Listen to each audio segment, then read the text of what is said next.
우리에게 주시는 하나님의 말씀은 마가복음 2장 5절과 5장 34절 말씀입니다. 이제 하나님의 말씀을 봉독하겠습니다. 마가복음 2장 5절입니다. 예수께서 그들의 믿음을 보시고 중풍병자에게 이르시되 작은 자야 내 죄사함을 받았느니라 하시니. 마가복음 5장 34절입니다. 예수께서 이르시되 딸아 내 믿음이 너를 구원하였으니 평안히 가라.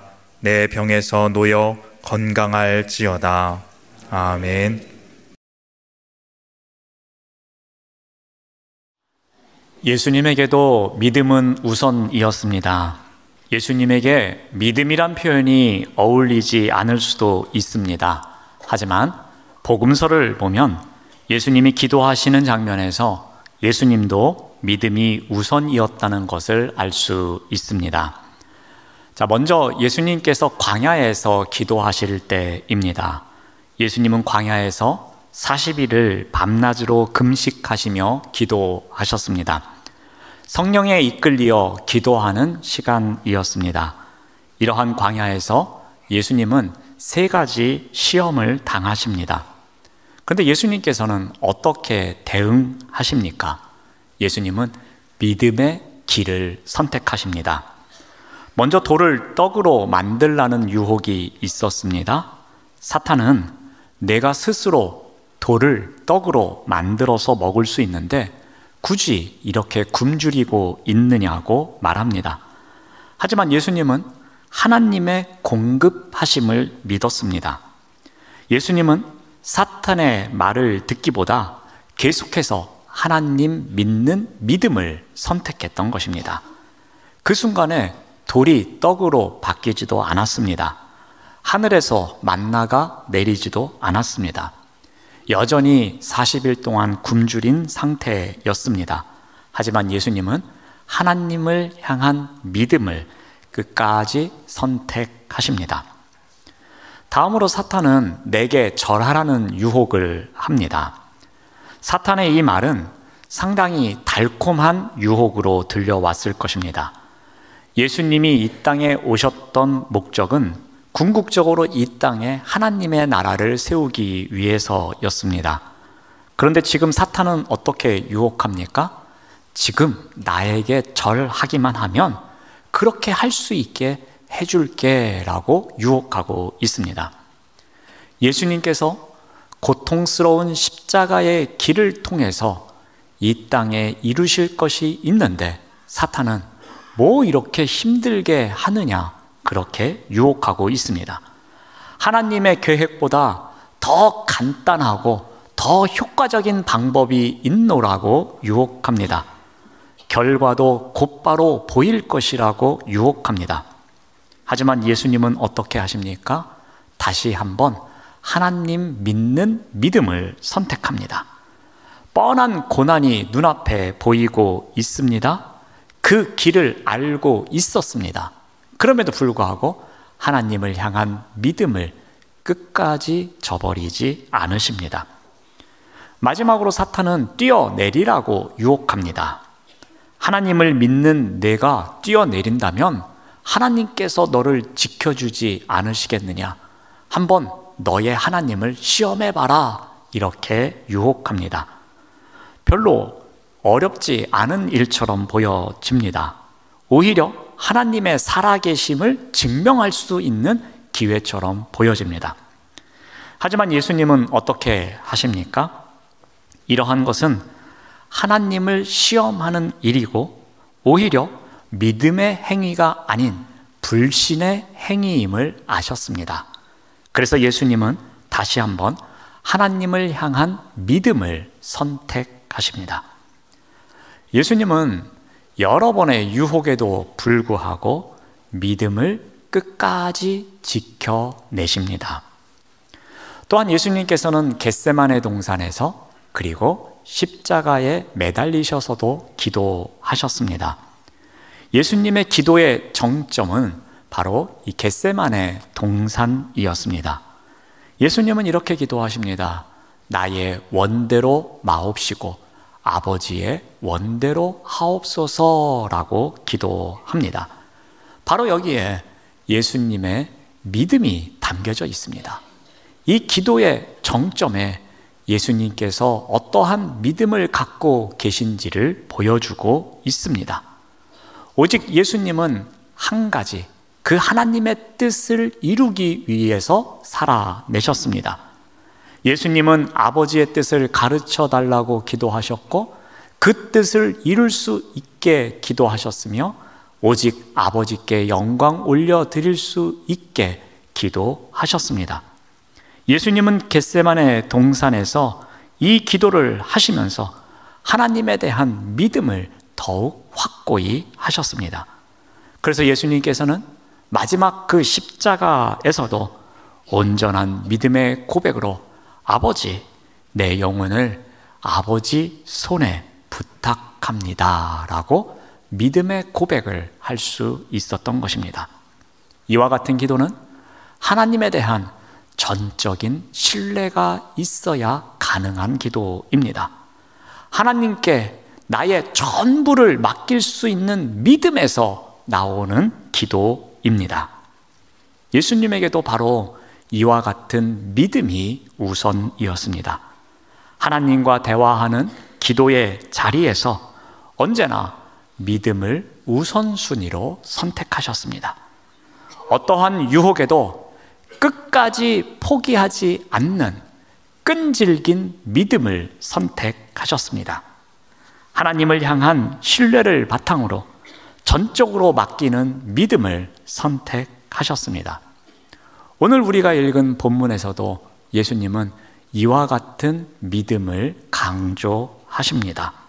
자, 그렇다면 오늘 말씀을 통해서 우리 또한 믿음이 우선이 되기 위해서는 어떻게 해야 하는가를 우리가 함께 살펴보고자 합니다.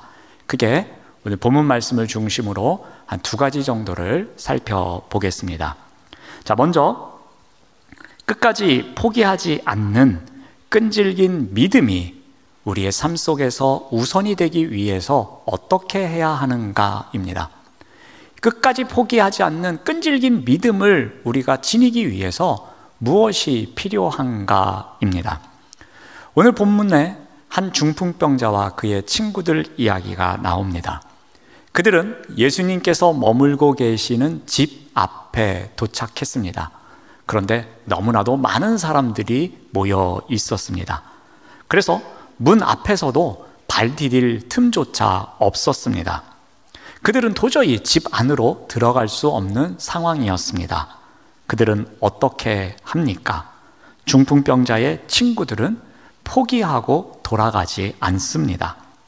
마가복음 2장 4절은 다음과 같이 기록하고 있습니다. 무리들 때문에 예수께 데려갈 수 없으므로 그 계신 곳에 지붕을 뜯어 구멍을 내고 중풍병자가 누운 상을 달아 내리니 라고 기록합니다. 그들은 지붕 위로 올라갔습니다. 당시 이스라엘 사람들의 집은 대부분 단층이었습니다. 그리고 사면은 이스라엘에서 흔히 볼 수 있는 석회암으로 쌓았습니다.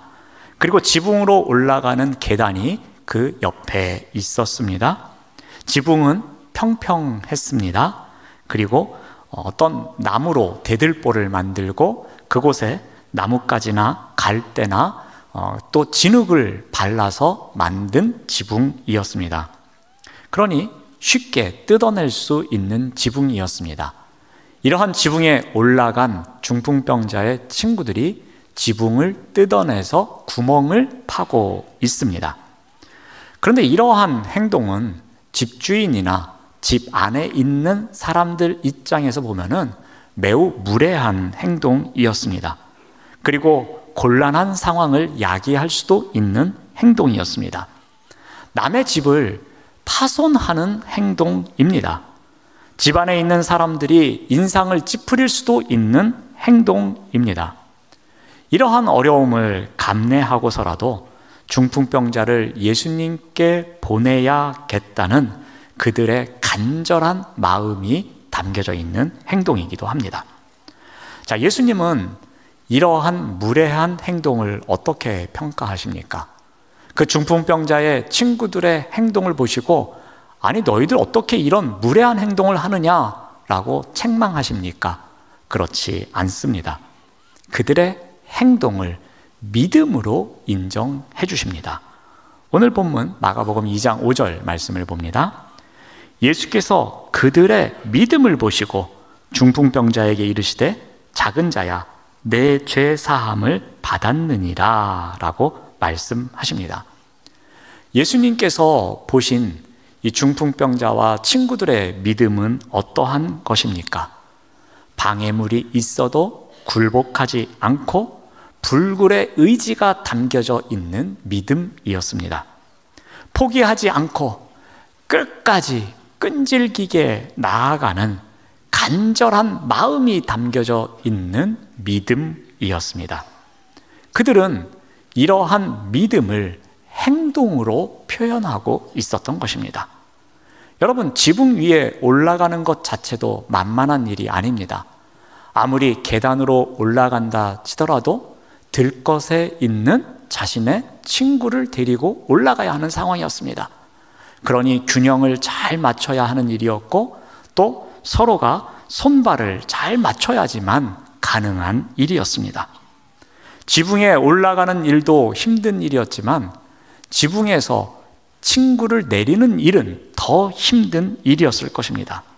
들것을 내리려면 작은 구멍이 아닌 큰 구멍을 뚫어야 했을 겁니다. 또 줄을 매달아서 내리려면 균형을 잘 맞춰야지만 친구가 떨어지지 않았을 것입니다. 들것이 흔들리지 않도록 조심조심 내려야 하는 상황이었습니다. 또한 지붕을 뜯고 구멍을 내면서 친구들은 생각했을 겁니다. 우리가 이 지붕을 다시 만들어주려면 얼마나 배상을 해줘야 될까? 이 먼지가 휘날리고 소음이 나니 이 안에 있는 사람들이 얼마나 우리를 비난할까? 많은 사람들이 분노하면서 우리에게 소리를 칠 텐데 우리가 과연 감당할 수 있을까?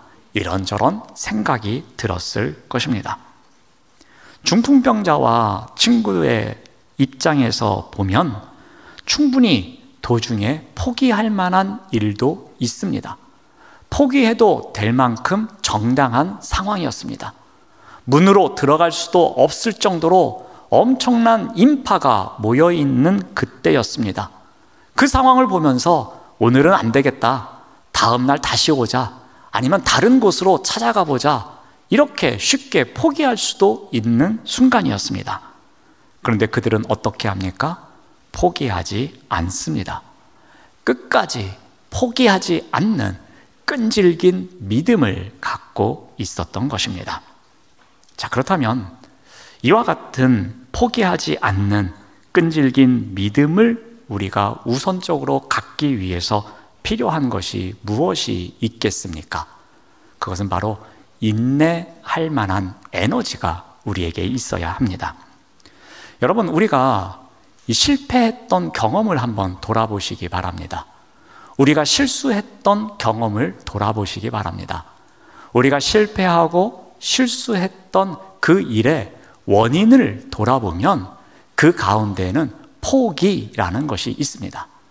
그때 내가 포기하지 않고 한 번만 더 시도를 했더라면, 내가 그때 그런 실수를 하지 않도록 내가 조금만 더 참았더라면, 내가 그때 그 말을 하지 않았더라면 이러한 결과가 찾아오지 않았을 텐데 하는 후회가 듭니다. 그런 후회가 들 때에는 인내하지 못하고 포기했던 나의 부족한 모습이 떠오를 때가 있습니다. 여러분, 인내하려고 하면은 인내할 만한 에너지가 우리에게 있어야 합니다. 모든 사람들이 인내하고 싶어 합니다. 잘 참으면 좋다고 생각합니다. 그러나 인내하지 못하고 포기하는 경우가 더 많습니다. 왜 그럴까요? 인내할 만한 에너지가 우리에게 없기 때문입니다. 인내를 위해서는 어마어마한 에너지가 들어갑니다. 우리 중풍병자와 그의 친구들은 이러한 에너지가 어디에서 나왔겠습니까? 그것은 바로 소망에서 나왔습니다. 예수님께로 나아간다면 지금과는 다른 어떠한 역사가 있을 거야 라는 소망이 그들에게 있었던 것입니다. 이 많은 인파를 해치고 우리가 예수님께로 나아간다면 그 예수님께서 우리 친구를 고쳐주실 거야 라는 소망이 그들에게 있었던 것입니다. 바로 이 소망이 그들에게 인내할 만한 에너지가 되었던 것입니다. 그래서 인내하고 또 인내하며 자신들의 친구를 예수님 앞으로 데리고 갈 수 있었던 것입니다. 여러분, 인내할 만한 에너지는 어디서 얻을 수 있겠습니까? 우리가 그와 같은 인내할 만한 에너지를 어디서 얻을 수 있겠습니까? 때로는 우리가 그러한 에너지를 기도의 자리에서 얻을 수 있습니다. 예수님께서 광야에서 기도하셨던 것처럼, 예수님께서 겟세마네 동산에서 기도하셨던 것처럼, 예수님께서 십자가에서 기도하셨던 것처럼 기도하는 자리에서 인내할 만한 에너지를 얻을 수 있습니다. 또한 소망의 자리에서도 인내할 만한 에너지를 얻을 수 있습니다. 오늘과는 다른 내일이 있을 거라는 소망, 오늘 내가 너무나도 힘들고 마음이 아프고 그 상처를 어떻게 이겨내야 될지 모르는 절망 속에 놓여 있지만 내일은 오늘과는 분명히 다를 거야 라는 소망 속에서 우리는 인내할 만한 에너지를 얻게 됩니다. 때로는 이 에너지를 공동체 안에서도 얻을 수 있습니다. 공동체 안에서 함께하는 믿음의 지체를 통해서 그냥 내 손 한번 잡아줬는데, 그리고 나에게 따뜻한 말 한마디 건네줬는데 그것을 통해서 인내할 만한 에너지를 얻을 수 있는 것입니다. 공동체 안에서 우리가 함께 훈련받는 가운데, 공동체 안에서 우리가 함께 예배드리는 가운데에 그 공동체에서 우리가 인내할 만한 에너지를 얻을 수 있는 것입니다. 사랑하는 여러분, 우리 모두 이와 같은 인내할 만한 에너지를 지니시길 바랍니다. 이 에너지를 지녀야 우리가 인내할 수 있는 것입니다. 그래야 그 인내가 끝까지 포기하지 않는 끈질긴 믿음을 갖게 하는 것입니다. 두 번째로 우리가 살펴볼 것은 전적으로 맡기는 믿음이 우선이 되기 위해서는 무엇이 필요한가입니다. 오늘 본문에 또 하나의 이야기가 나옵니다. 한 아이를 살리기 위해서 예수님께서 회당장 야이로의 집으로 향하십니다. 많은 사람들이 예수님을 애워싸며 예수님과 함께 나아가고 있습니다. 그런데 이때에 또 한 사람의 이야기가 등장합니다. 우리 마가복음 5장 25절 말씀을 봅니다. 12해를 혈루증으로 앓아온 한 여자가 있어 많은 의사에게 많은 괴로움을 받았고 가진 것도 다 허비하였을 때 아무 효험이 없고 도리어 더 중하여졌던 자예. 혈루증으로 12년을 앓아온 여인입니다. 여기저기에 명의를 찾아다녔습니다. 그런데 오히려 돈은 돈대로 다 쓰고 그 병이 더욱 괴로움을 더했다고 합니다. 병이 더욱더 악화되어서 마음까지 괴로운 상황이었습니다. 오랜 세월 동안 지병으로 고달픈 삶을 살아온 것도 힘든데 이 혈루병은 부정한 병이었기에 사람들과 접촉할 수 없었습니다. 그 이유는 율법에 따라서 부정한 사람과 접촉하면 그 접촉한 사람도 부정한 사람이 되기 때문이었습니다. 혈루증 여인은 사회적으로 고립될 수밖에 없었습니다. 이 여인은 육체적으로, 정신적으로, 경제적으로 그 모든 고통을 안고 살아가고 있었습니다. 말 그대로 절망 그 자체였습니다. 몸도 마음도 바닥 인생이었습니다. 그 어디에도 소망이 없는 삶을 살아가고 있었습니다. 그런데 그러한 그녀에게 예수님에 관한 소문이 들려옵니다. 이러한 여인이 어떻게 하는가 하면은 마가복음 5장 27절 말씀을 봅니다. 예수의 소문을 듣습니다. 무리 가운데 끼어 뒤로 와서 그의 옷에 손을 댑니다. 이 여인은 예수님에게 부탁하기는커녕 그 접근조차도 어려운 상황이었습니다. 12년 동안 병을 앓아왔으니 그 뭐 체력이 좋겠습니까? 힘이 있겠습니까? 그 예수님을 애워싸고 있는 그 많은 사람들을 그 틈을 비집고 들어갈 힘도 없었을 것입니다. 그런데 이리 떠밀리며 저리 떠밀리며 마지막까지 사투를 합니다. 포기하고 싶은 마음도 들었을 것입니다. 그러나 그녀는 포기하지 않고 인파를 뚫고 한 걸음씩 한 걸음씩 예수님께로 가까이 나아갑니다. 마침내 다가갔지만 그녀는 부정한 상태에 있는 여인이었습니다. 그래서 예수님께 저에게 손을 얹고 기도해 주십시오 라고 부탁할 수도 없었습니다. 만일 그렇게 한다면 예수님조차도 부정한 사람이 되기에 이 여인은 그러한 부탁을 할 수 없었습니다. 주님 앞에 나아갈 용기도 없었습니다. 이 여인은 자신의 부정함을 숨깁니다. 그리고 조심스럽게 예수님의 뒤로 가서 예수님의 옷자락을 살짝 만집니다. 그런데 이 옷자락을 만질 때에 여인은 어떠한 생각을 했습니까? 마가복음 5장 28절 말씀을 봅니다. 이는 내가 그의 옷에만 손을 대어도 구원을 받으리라 생각함일러라. 이 여인에게는 어떠한 믿음이 있었습니까? 내가 비록 주님께 나아가서 그 주님께 어떠한 기도도 받지 못하지만 그 옷자락에 손만 살짝 대어도 내 병이 나을 거야 라는 믿음이 있었던 것입니다. 그 결과 어떠한 일이 발생합니까? 우리 29절 말씀을 봅니다. 이에 그의 혈루 근원이 마름에 병이 나은 줄을 몸에 깨달았다라고 기록합니다. 여인이 예수님의 옷에 손을 대었습니다.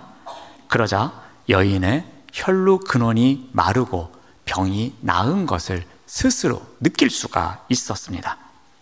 여러분, 주님의 옷에 뭐 신통한 능력이 있었습니까? 그 옷이 갖고 있는 특별한 어떤 역할을 할 수 있는 그런 능력이 있는 옷입니까? 그렇지 않습니다. 중요한 것은 이 여인의 믿음입니다. 여인의 믿음, 이 작은 믿음에 방점이 찍혀 있습니다. 여인은 옷만 만져도 내 병이 나을 것이라는 믿음이 있었던 것입니다. 여인은 주님 앞에 나아갈 수 있는 상황이 아니었습니다. 그리고 용기도 없었습니다. 그는 뒤에서 은밀하게 옷에 손만 댔던 것입니다. 어떻게 보면 굉장히 비겁해 보이는 행동이었으며 소극적인 행동으로 보여집니다. 대단한 믿음이라고 할 행동이 아닙니다. 너무나도 작은 믿음처럼 보여집니다. 그런데 그 작은 믿음의 행동에 역사가 일어났습니다. 여인의 행동은 우리가 보기에는 작은 믿음의 행동이었지만 예수님은 그것을 대단한 믿음으로 인정해 주셨던 것입니다. 예수님께서 보시기에는 그 믿음이 비천한 사람의 믿음처럼 보인 것이 아니라 너무나도 놀랍고 간절하고 대단한 믿음으로 여겨졌던 것이었습니다. 그곳에 있는 제자들, 그곳에 있었던 예수님을 따르던 사람들과는 비교가 될 수 없는 작지만 간절한 믿음이었습니다.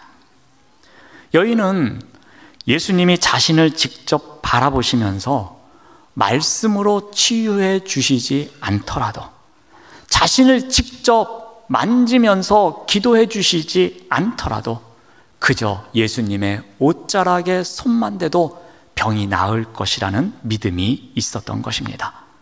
이 믿음은 예수님을 향한 전적인 신뢰에서 나온 믿음이었습니다. 비록 용기 없어 보이는, 비록 비겁한 작은 믿음의 행동처럼 보여지지만 예수님을 전적으로 신뢰하며 자신의 모든 것을 맡기는 진짜 믿음의 행위였던 것입니다. 이 믿음이 바로 구원에 이르게 합니다. 오늘 본문 마가복음 5장 34절 말씀을 봅니다. 예수께서 이르시되 딸아 내 믿음이 너를 구원하였으니 평안히 가라 내 병에서 놓여 건강할지어다. 아멘. 예수님의 능력이 그녀를 낫게 해줬습니다. 그렇지만 그 능력이 발휘될 수 있도록 만든 것은 그녀의 믿음이었습니다. 그녀의 믿음은 아주 작은 별 볼품 없는 믿음이었습니다. 하지만 자신의 전부를 바치는 모든 신뢰를 드리는 그의 행동이었습니다. 그리고 그 믿음은 예수님의 놀라운 능력을 불러일으키는 촉매 역할을 했던 것입니다. 사랑하는 여러분, 우리가 전적으로 맡기는 믿음, 이러한 믿음을 지니기 위해서는, 이러한 믿음이 우선이 되기 위해서는 우리에게 필요한 것이 있습니다. 바로 예수님께서 일하실 수 있도록 촉매 역할을 하는 작은 믿음이 우리에게 있어야 할 것입니다. 우리 또한 혈루증을 앓던 여인처럼 크고 작은 문제로 인해서 어려움을 당할 수가 있습니다. 그 문제를 해결하기 위해서 온갖 방법을 동원해 봅니다. 마치 여인이 명의를 다 찾아다녔던 것처럼 우리 또한 우리가 할 수 있는 방법을 최대한 동원해 봅니다. 그럼에도 불구하고 더 악화되는 때가 있습니다. 온갖 방법을 다 해보고 내가 할 수 있는 어떤 재력을 다 동원해 보았지만 그 문제가 여전히 해결되지 않아서 절망할 때가 있습니다. 그러면서 주님만 바라보며 주저앉아 있을 때도 있습니다. 그때 필요한 것이 있습니다. 주님의 개입을 가져오는 촉매가 우리에게 있어야 합니다. 아주 작은 믿음의 행동이지만 별 볼품없는 것 같은 믿음의 행동이지만 대단한 믿음으로 인정받는 그런 촉매와 같은 하나님께서 일하실 수 있도록 그 길을 여는 촉매 역할을 하는 작은 믿음의 행동이 우리에게 있어야 한다는 것입니다. 우리의 작은 날개짓과 같지만 그 믿음이 주님의 역사를 우리의 삶의 자리로 초청하는 촉매가 될 수 있다는 것을 꼭 기억하시기를 바랍니다. 예수님에게도 믿음은 우선이었습니다. 예수님은 이 기도의 자리에서 이 믿음의 본질을 보여주십니다. 끝까지 포기하지 않는 끈질긴 믿음의 본을 보여주십니다. 전적으로 아버지를 신뢰하고 그 아버지께 맡기는 믿음을 보여주십니다. 이러한 믿음이 우리에게도 우선이 되어야 할 것입니다.